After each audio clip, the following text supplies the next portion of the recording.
president is about to embark on a major mission to the Middle East, and then he will head the U.S. delegation to the Olympics in South Korea. But we started with just this subject, the hot battle over the wall and what the president promised. Mr. Vice President, thank you very much for making some time for us today. Thank you, Good to speak Martha. with you. Obviously, one of the biggest stories right now is DACA. The San Francisco judge made a ruling saying that essentially that the president had no rights over what comes next with DACA, that it has to stay in place. What's your reaction to that? Well, we believe that decision was wrongly decided. Once again, another West Coast judge has rendered a decision that if would go to the Supreme Court, we're sure would be overturned. Even President Obama said on multiple occasions that he did not have the authority through executive action to extend protection through DACA. And President Trump last year made it clear that we're going to stand by the Constitution.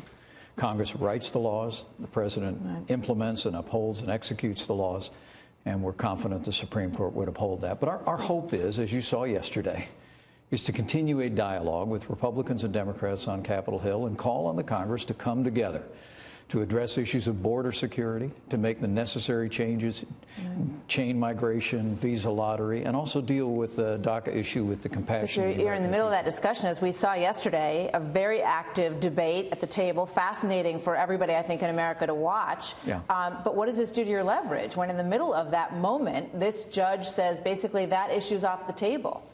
Well, we really don't think it affects it in any way, because we believe that ultimately this decision has to be made by the Congress of the United States, and that the Supreme Court of the United States would uphold that.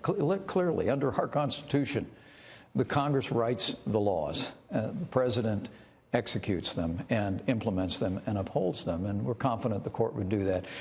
Honestly, I think that the leadership that President Trump is providing on this issue is making it possible for us to move forward on priorities the president's expressed since the days of the campaign. Look, the American people want us to build a wall.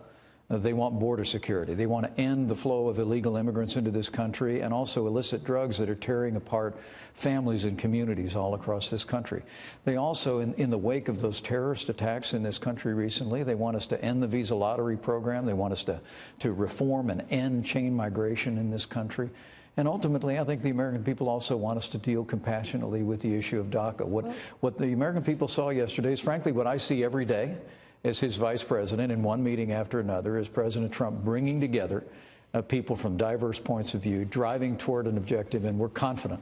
We're confident that even before the president's deadline of March is reached, that we'll be able to achieve an outcome that will do credit to all those priorities. Two elements of yesterday. One was exactly what you say. In the wake of the Michael Wolff book, which portrayed the president as someone who is unfit for office, he clearly demonstrated the command that he has of the issues and the negotiating ability that he has sitting at that table. And I think it went a long way towards dispelling some of those notions yesterday. On the other side, some of the president's biggest supporters when it comes to immigration, initially during the campaign, for sure, Ann Coulter, Tucker Carlson on our own network, were really felt very betrayed by what the president said at that table yesterday, that he sort of gave away the farm on the issue, that he said, just bring me something, bring me whatever you want and I'll sign it. I'll offer a pathway to citizenship. They felt that the issue of the wall and creating a border that is impenetrable and sending people back who are here illegally was swept away with that discussion yesterday. Well, nothing could be further from the truth. The president made that clear a little later in the day, that this president, this administration are absolutely committed to keep the promises we made to the American people. I mean, as the president said last weekend at Camp David, there's no DACA fix without a wall. We're going to build a wall. We're going to end chain migration. Or we're going to end the visa lottery program. And we're going to deal with DACA, but we're going to do it in a way that will meet the expectation of the American people. I have to tell you that what the American people saw yesterday is something that, you know, as I said before, I see every day. As vice president, I spend 3 or 4 hours a day with the president, oftentimes in the Oval Office and in meetings near the Oval Office. And I'm absolutely confident on this issue and on a broad range of issues, whether it be infrastructure, rebuilding our military, that this president is going to continue to bring that great leadership quality that he has to bear, leadership that has resulted in a growing economy and restored American credibility in the world. And we're going to solve this issue and keep America moving forward. I just want to go back one more time on the leverage issue, though, because Dianne Feinstein, Senator Feinstein, yesterday at the table said, let's just do a clean bill on continuing the government, continuing resolution. It ends January 19th. Let's just get that done, and we'll deal with DACA later. Is that the way the White House sees it at this point, given this ruling? No, the president believes that it's absolutely essential that we resolve all of the issues that were outlined in the meeting yesterday together, that we come to an agreement to build a wall, to keep that promise to the American people, that we come to an agreement to end the visa lottery program and chain migration, and that we also deal compassionately. All of that as part of the funding bill by January 19th. Well, let me be clear on that. Okay. We believe that the negotiations that are underway, resulting in the wall and DACA and the changes in immigration reform, will come later. I think what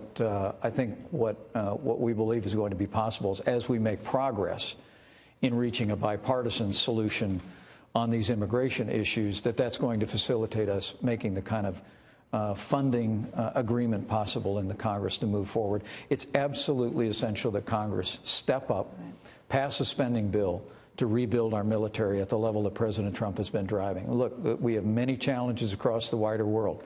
I'll be traveling to the Middle East in the coming weeks. I'll be traveling to the Olympics in South Korea next month. I mean, now is the time, as we started last year, to make a historic investment in our military, and President Trump is absolutely committed to reaching a bipartisan agreement to pass that spending bill, even while we work through these other issues on immigration. So it sounds like what you're saying is that for the 19th, defense spending has to be in that CR. Is that correct?